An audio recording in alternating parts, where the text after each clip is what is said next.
I had to shoot this video here for you today to talk to you about this amazing parable from the Bible, actually, from chapter 25 in Matthew, verse 14 through 30. You might have heard it before. It's a Sunday, so maybe we do a little Bible talk. It's all good, you know. There's amazing lessons in the Bible about money. Actually, amazing lessons. Several that have taught me amazing things about money.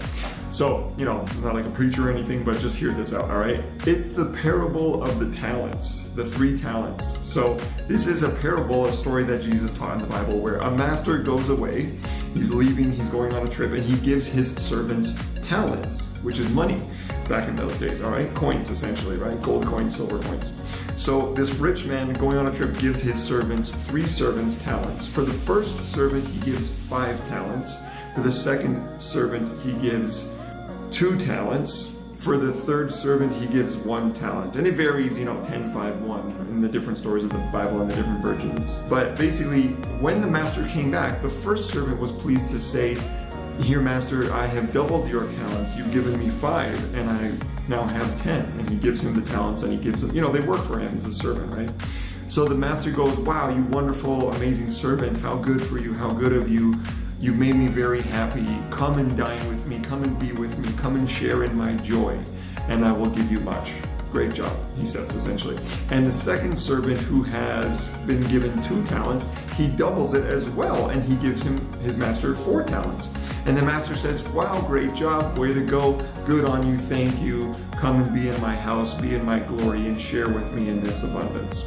And the third servant, who was given 1 talent, he did nothing. And he said, when the master returned, "I was fearful and I was afraid, and so I dug the money in the ground, and I hid it there upon your return, that you may have it when you return, because I was afraid to lose it, because I know that you don't really work that hard, and you don't really work that much, so you don't really reap what you sow." That's literally what the servant said back to the master. What do you think the master said? And this is friggin' mind-blowing, okay? The master said, he called the servant slothful and lazy, and he called him wicked. So he essentially slandered him, called him bad, and called him lazy, and called him names, and said, you're useless, you've not put my talents to good work. Why didn't you do that? You should have at least put the money in the bank. That way I would have at least gotten something for it, some interest of some payment, okay? Now, he then took the money that the servant had, the 1 talent, and he gave it to the servant who made the most money, the first one, who had the 5 and turned it into 10. And this is mind-blowing because it comes down to several different value points. There's several lessons to be learned, okay? Number 1, Jesus also finishes the parable by saying, "For he who hath more will be given, for he who has more shall be given." And he also says, "To those who do not have, more shall be taken away." Now, upon first glance at this story, I'm like, how is he going to take away more from what the guy doesn't already have? How can you take more from what one doesn't have already? And I realized, this is how the rich become richer and the poor become poorer. And literally, poor people literally do become poorer, right? There's a video on my YouTube channel and my website called 10 Reasons Why the Rich Really Do Get Richer and the Poor Really Do Get Poorer. You should click the link and watch that video next down in the description. But the reason why it's such a powerful statement is because the master is twofold, all right? The master is a great example of, your boss, your employer, your manager, your supervisor, right? In this case, the master. But it's also a great example of God, of how God works and the universe works.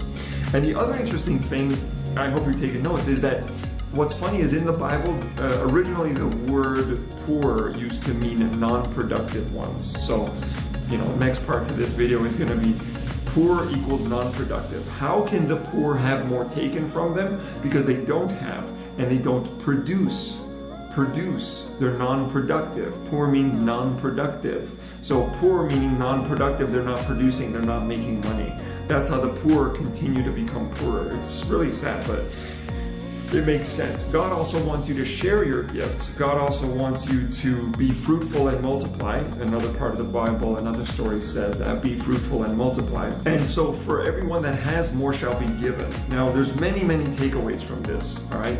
The first two servants did well and they were rewarded. Remember, the master said, come partake in my glory, come partake in my joy. So in other words, God, the universe, your manager, your employer, your boss, whatever, they're gonna share the good times with you for doing well and being productive, for working. Also, the first two servants were rewarded and they doubled the money. Why? Because they took risks. They went out and they duplicated the money by taking risks. They had faith, they worked, and they produced. There's that word again, produce. And the slothful servant and criticized was because he didn't do anything. And the master called him wicked and slothful. Now this is kind of challenging because you might think, well, God is supposed to be good and he's supposed to be all holy and all glorious and everything, and supposed to be ever giving and whatever, but not really necessarily true, because the Lord giveth and the Lord taketh away. Now here's the other really cool, fascinating part, is that talents at that time meant coins and money. But what is talent in today's world? Today's world, we know talent to mean abilities. So your gifts, right? Talent, your abilities, your skills, your gifts, your knowledge, your experience.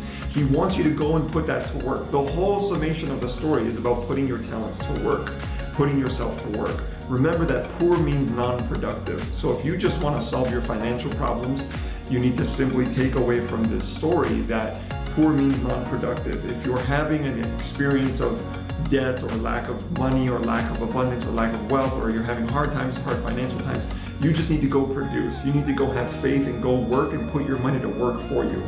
This is an extraordinary story for the lessons about ourselves and our work effort and our work ethic and how much we work.